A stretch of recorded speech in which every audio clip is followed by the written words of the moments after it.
Most people have a childhood playmate from their past they still remember fondly. Someone who shaped them into the person they are today. This is a story about my childhood playmate, Jessica. But wait, there's a twist. There's something very unique about her. See if you can figure it out before my story comes to an end. Jessica was born on June 10th, 1991, and at the tender age of 8 months old, she met me. I was born on February 18, 1992, to Gary and Amy Heifel. Jessica was the first kid I got to see, and immediately we became best friends.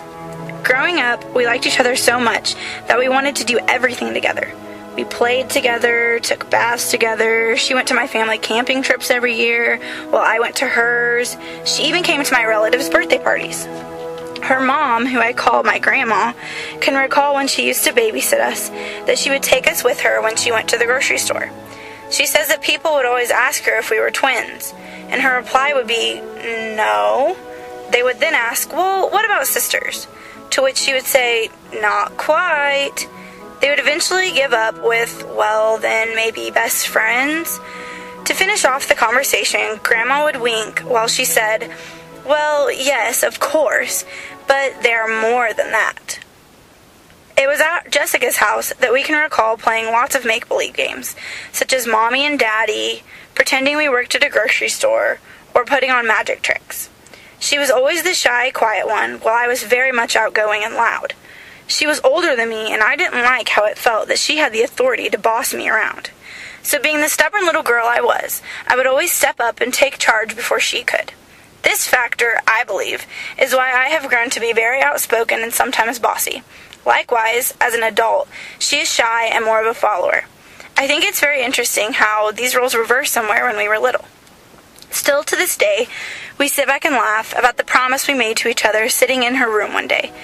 You see, her mom, or my grandma, and my mom, or Jessica's sister, would sit at the kitchen table and talk for hours while we played in the other room. They would just sit there talking and not moving or getting up once, which at the time we thought seemed like the most boring thing you could possibly do.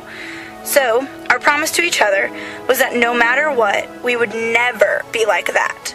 We would never be caught just sitting down at a table talking like two boring old grown-ups. But we always bring this promise up, of course, as we sit around her table talking for hours. I guess some things between us have changed, but the memories that have shaped us into who we are, and our bond that is part of what we are, will never go away. Jessica is my best friend forever, and also, did you figure it out? Jessica is also my aunt. It's no wonder her mom is my grandma, and my mom is Jessica's sister. Being my best friend, as well as part of my family, has given us a bond that very few people have, and we will always cherish that.